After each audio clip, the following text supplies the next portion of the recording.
देखें एक और इंपॉर्टेंट क्वेश्चन कह रहा है small m mass and plus q charge का एक पार्टिकल है, ठीक है ना, वो small m mass and plus q charge का एक पार्टिकल है और ये दो ऐसे पार्टिकल्स के बीच में रखा है, दो ऐसे पार्टिकल में के बीच में रखा है जिन पर भी प्लस q चार्ज है और इनके बीच का जो डिस्टेंस है, मैं नहीं कह रहा हूं, क्वेश्चन कह रहा है, वो 2l है। कह रहा है कि अगर आप ये एज्यूम कर लें कि बीच का जो पार्टिकल है वो इस पर मोशन कर सकता है, ये इस पर मोशन कर सकता है, अगर आप ऐसा एज्यूम कर लें, ठीक है ना, ये मोशन कर सकता है इस पर, तो कह रहा है ये बताएं कि अब ये प्लस है, ये प्लस है, तो प्लस प्लस को रिपल करेगा, ये प्लस भी इस प्लस को रिपल करेगा, तो या तो ये इधर जाएगा या तो इधर जाएगा। तो अगर इधर जाता है फिर वापस आता है तो ये धक्का दे देते हैं तो फिर इधर से आता है, फिर ये धक्का दे तो फिर इधर। तो बताएं इसकी ऐसी ऐसी ऐसी मतलब इसकी फ्रीक्वेंसी कितनी होगी, मोशन की कितनी होगी, आपसे यन चाहता है। अब जरा प्रश्न को ध्यान दें, मैं आपसे कहना क्या चाहता हूं। इस समय ये जिस पोजीशन पर है, ये जिस भी पोजीशन पर है, आपको बता दूं ये डिस्टेंस l है और ये डिस्टेंस भी कितना है, l है। तो ये प्लस q, ये भी सब चार्ज सेम, डिस्टेंस सेम, तो इस पर जितना फोर्स इनसे लगेगा, मैं इसको 1 मिनट के लिए F1 कह देता हूँ, रिपल्सन, और ये इधर इस पर लगाएंगे रिपल्सन F2। तो असल में जितना ये इस पर रिपल्सन लगाएगा उतना ये भी इस पर क्या लगाएगा, रिपल्सन। तो यानी F1 बराबर क्या, F2। ये तो पक्की बात है, F1 बराबर क्या होगा बेटा, F2। यानी ये स्थिर रहेगा, हिल नहीं सकता, ठीक है ना। लेकिन अगर मैं एक काम कर दूं, क्या काम कर दूं, मैं इसी प्लस q, l डिस्टेंस पर दूसरा प्लस q, फिर l डिस्टेंस पर फिर प्लस q, अगर मैं इसको थोड़ा सा इधर धक्का दे दूं, थोड़ा सा इधर धक्का दे दूं, इसको धक्का दे दूं और इनको यहां भेज दूं, जैसे यहां भेजोगे, कितना भेजे सर, x भेज दिया, तो अब ये डिस्टेंस इनके बीच, अब डिस्टेंस कितना हो गया, l प्लस x हो गया। और ये भी डिस्टेंस पहले l ही था, ये भी l था पहले और ये भी l था। जब इसको तुमने इधर ढकेल दिया इसी को, तो अब इनके बीच डिस्टेंस कितना हो गया, l माइनस x हो गया। अब जाहिर सी बात है इन दोनों का चार्ज सेम है, इन दोनों का चार्ज सेम है, लेकिन ये डिस्टेंस कम है और ये डिस्टेंस क्या है, ज़्यादा। ये ज़्यादा डिस्टेंस है और ये डिस्टेंस कम है। इनका इस पर अब ये यहाँ कहाँ रह गए, अब तो यहाँ पहुँच गए, अब यहाँ नहीं रह गए, ये यहाँ पहुँच चुके हैं, यहाँ ये अब यहाँ नहीं रह गए, यहाँ पहुँच चुके हैं।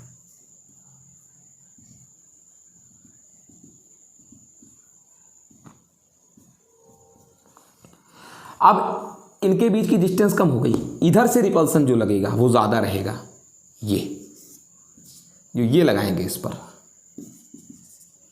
F2 डैश मान लो, और इनका इस पर जो रिपल्सन इधर लगेगा F1 डैश कह दो, वो कम रहेगा, क्योंकि ये डिस्टेंस ज़्यादा है तो इनके द्वारा इन पर फोर्स अब कम और इनके द्वारा इन पर फोर्स ज़्यादा रहेगा। समझ सके। तो जो नेट फोर्स होगा वही इनको मोशन कराएगा, क्योंकि इधर धक्का ज़्यादा है इधर धक्का कम है, तो नेट फोर्स होगा F2 डैश माइनस क्या बेटा, F1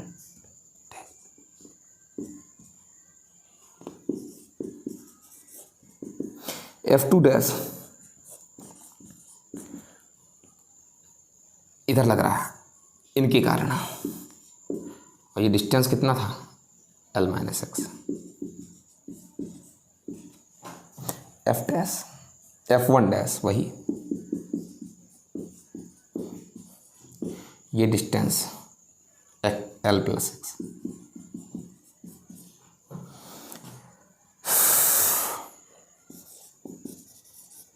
जो कॉमन हो उसे कॉमन कर लो, Q/4πε0 1/,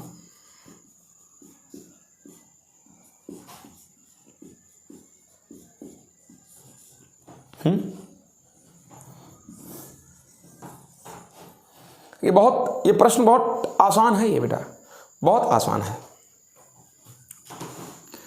आप जानते हैं एफ नेट बराबर ये क्या होगा? एफ नेट कोई बहुत बड़ी बात थोड़ी नहीं है, ये मास इंटू एक्सीलरेशन होता है। मास इंटू क्या होता है? एक्सीलरेशन। इससे ज़्यादा इजी संसार में कुछ हो ही नहीं सकता। ठीक है, खैर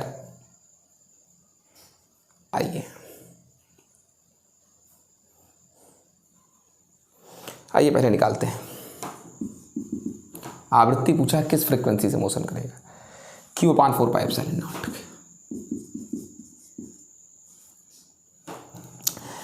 इन दोनों का एलसीएम ले लो। इन दोनों का LCM L - x L + x का होल स्क्वायर।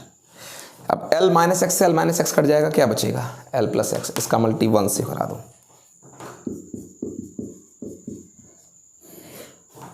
L + x से L + x कट जाएगा, क्या बचेगा? L - x। इसका मल्टी 1 से करा दो।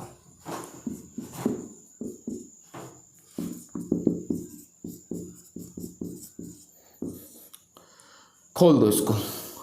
अब क्या खोलोगे? सबको पता है a² - b² बराबर क्या होता है? एक ब्रैकेट में a + b और एक ब्रैकेट में a - b। एक ब्रैकेट में a + b, एक ब्रैकेट में a - b। अब ये a - b a + b बराबर a² - x² और ऊपर होल स्क्वायर पहले से लगा दिया। एक बार तो इन दोनों को कराए, फिर ऊपर इस होल स्क्वायर दोनों को लगा था मैंने। अब कब बोल दो 2 दूना 4, क्यों 4? चिरकुट कहीं के।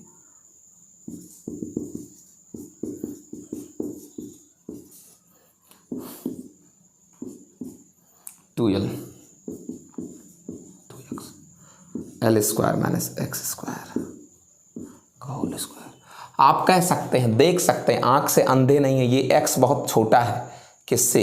L से। मैंने बहुत बीचों बीच एकदम जो है बैलेंस होगा। हल्का सा भी इधर करोगे तो बैलेंस नहीं रहेगा, धक्का लगने लगेगा। इधर वाला ज़्यादा धक्का देगा, इधर वाला कम धक्का देगा, क्योंकि तुम उधर खिसका दिए हो। तो ये x अगर बहुत स्मॉल है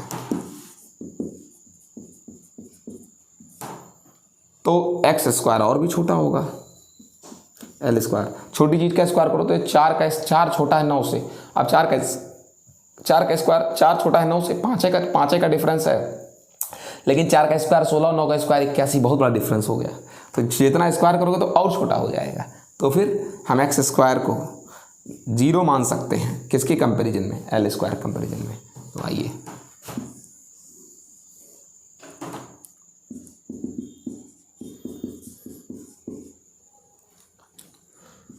फोर LX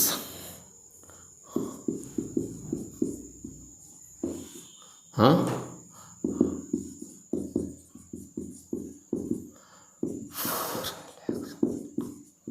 ये कट जाएगा, L³ बचेगा।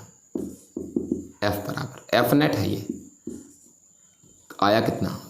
4qx/4πε0 ये आया। ठीक है ना? अब यहाँ कर कुछ गड़बड़ है क्या हमसे? ओहो, फोर्स के फार्मूले में हमने केवल Q रखा है, F2-। 4 के फार्मूले में केवल Q रख दिया है, ये गड़बड़ी कर दी है। अरे भैया, फोर्स के फार्मूले में केवल Q नहीं होता है, F2-।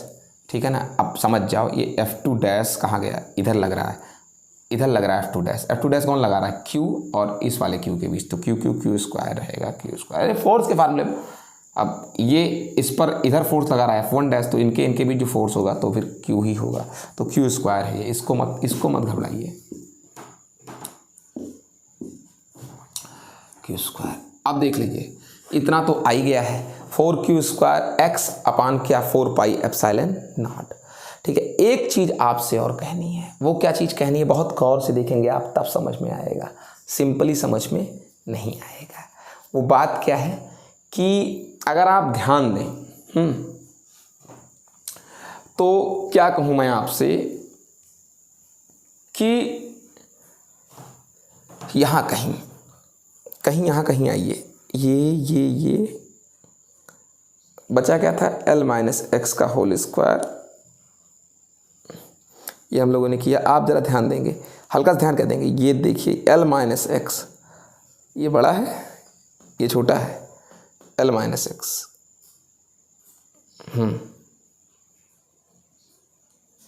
ठीक।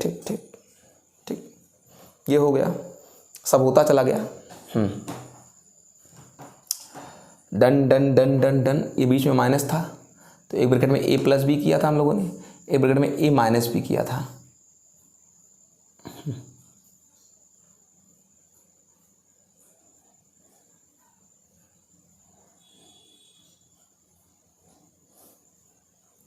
ठीक है, ठीक, आ गया। आ गया। तो ये इतना हो गया है बेटा, एफ नेट आ गया है। ठीक है, एफ नेट आ गया है ये चीज। ओके, अब आपसे एक चीज यहां से और कहनी है, क्या कि एफ नेट ये वो बल है, नेट बल, बहुत गौर से देखिएगा, ये वो नेट बल है जो किस तरफ लग रहा है, किस तरफ, ये जो बहुत ध्यान दी, वो जो नेट बल है किस तरफ लग रहा है, वो एफ नेट इसी तरफ लेकर आएगा, इसी तरफ। हमने धक्का किस तरफ दिया है, इस तरफ। धक्का किस तरफ दिया है, इस तरफ दिया है। और बल किस तरफ लग रहा है, इस तरफ। एफ नेट क्या है भाई, एफ नेट है F2 dash minus F1 dash. F2 dash ज़्यादा है, F1 डैश कम है, तो नेट बल इधर ही लग रहा है, इधर। और हमने धक्का किस तरफ दिया है, इस तरफ। यानी जो फोर्स है वो डिस्प्लेसमेंट के कैसे है, हमने धक्का किस तरफ दिया, इधर। हाँ, और समझ गए इस चीज़ को। और फोर्स लग किस तरफ रहा है, इस तरफ लग रहा है। यानी दोनों अपोजिट डायरेक्शन में है। कौन कौन, F और कौन बेटा, X। Since that F net जो है, F क्या, नेट, X के कौन डायरेक्शन में है, अपोजिट डायरेक्शन में है। तो यहां पर मैं क्या लगा दूंगा, माइनस। क्यों, F और X एक दूसरे के अपोजिट है, डिस्प्लेसमेंट इधर किया है और नेट फोर्स इस तरफ लग रहा है, तो इसलिए यहां पर क्या लगा दिया बेटा, माइनस रहेगा। ये समझ सके मेरी बात को, समझ सके इस चीज को। अगर अगर अगर वेक्टर लगाया जाए तो ये डिस्प्लेसमेंट है, ठीक है ना। तो और एक चीज आपको ये भी पता है कि आप जितना इधर डिस्प्लेस करोगे उतना इधर धक्का लगेगा, जितना इधर डिस्प्लेस करोगे उतना इधर फोर्स लगेगा, ठीक है ना। क्योंकि क्यों, जितना इधर करोगे उतना ज़्यादा इसका रिपल्सन हो जाएगा, इधर से डिस्टेंस कम होता है। जितने आप इसको इधर ले जाओगे ये उतने अधिक धक्का देंगे। यानी x और f, x बढ़ाओगे जितना उधर धक्का ले जाओगे उतना अधिक इधर बल लगेगा f। ये डायरेक्टली प्रोपोर्शनल है लेकिन डायरेक्शन में विपरीत है, इसलिए माइनस लग गया। ठीक है बेटा, अच्छी बात है। अब इसमें आइए, इसी को देखिए, यही है वो, F net is equal to minus 4q² x upon 4 pi epsilon naught. 4 क्या हो जाएगा, कट जाएगा, ठीक है ना। 4 क्या हो गया बेटा, कट गया। तो अब देखिए एफ नेट बराबर क्या होता है, सबको पता है, मास इनटू एक्सेलरेशन। यही तो होता है बेटा, यही होता है, मास इनटू क्या, एक्सेलरेशन। ये सब कोई जानता भी है। अब अगर यहाँ से भाई यही तो एफ नेट है, यही एफ नेट है, ठीक। अब यहाँ से ए निकालना है अगर, तो एफ नेट अपान क्या हो जाएगा, एम हो जाएगा। एफ नेट अपान एम, ए बराबर यहाँ से निकालो, एफ नेट की वैल्यू रख दो -4q² x upon pi epsilon not, और फिर एफ नेट की वैल्यू बटे क्या भी है, एम भी है। ये हो गया, 4 तो कट ही गया है, ये हो गया। ए बराबर आया कि नहीं आया बेटा। अब उसके बाद फिर अगली चीज़ आपसे क्या चीज़ कहते हैं, ये तो ए बराबर आ गया भाई, ए बराबर आ गया इस चीज़ को, ठीक है ना। और क्या बचा है, कुछ और भी बचा है, कुछ और भी बचा है, 4x सब ठीक। और ये L³ नीचे बचा था, L³ बचा था, L³ बचा था भाई इसमें। 4 कटने के बाद ये 4 कट गया, ये L³ भी बचा था, ये आ गया है। अब क्या किया जाए सर, अब इतना तो बन ही गया है, काम बन गया है। आपको पता है सिंपल हार्मोनिक मोशन यहाँ पर होगा, क्योंकि ये जब इधर जाएगा तो ये अधिक, जब मैं इसको यहाँ भेजूंगा तो ये अधिक धक्का लगाएंगे तो पीछे आएगा, और जब जड़त्व में पीछे आएगा तो फिर इधर वाला धक्का लगेगा, फिर ये ढकेलेगा इधर से, फिर ये भागते इधर जाएगा, फिर ये इधर ढकेलेगा। सरल आवत गति, सिंपल हार्मोनिक मोशन करेगा, ठीक है ना। और आपको पता है सिंपल हार्मोनिक मोशन में एक बात होती है, क्या, सबको पता है ये चीज़ कि सिंपल हार्मोनिक मोशन में एक खास बात होती है। क्या चीज़, कि जो त्वरण होती है ए, ये -ω² होती है, -ω² होती है। SHM की शर्त है, ये शर्त है सिंपल हार्मोनिक मोशन की। अब ω² की जगह यही इतना ले लिया है, ये क्या ओमेगा स्क्वायर की जगह ले लिया है कौन, Q square upon pi epsilon naught M L cube, इतना ही ले लिया है। ये ओमेगा स्क्वायर की जगह ले लिया है, ठीक है। ओमेगा किसकी जगह ले लिया है, स्क्वायर की। इसमें जहाँ तक मेरे हिसाब से किसी को कोई दिक्कत नहीं होगी। और उसके बाद फिर क्या चीज़ कहते हैं कि ज़रा सा मिटा दें तब आगे बताना है। यहाँ से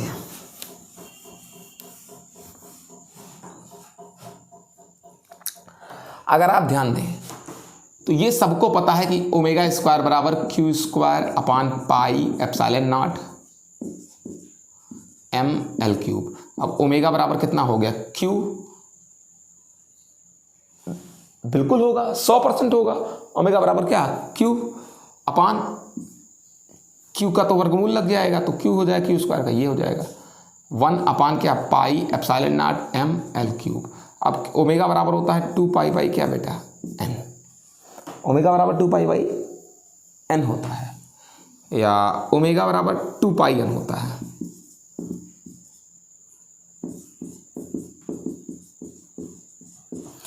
पाई नीचे आ जाएगा, ये 2 पाई नीचे ले आओ, फ्रीक्वेंसी आ गई। क्या आ गई बेटा, फ्रीक्वेंसी आ गई।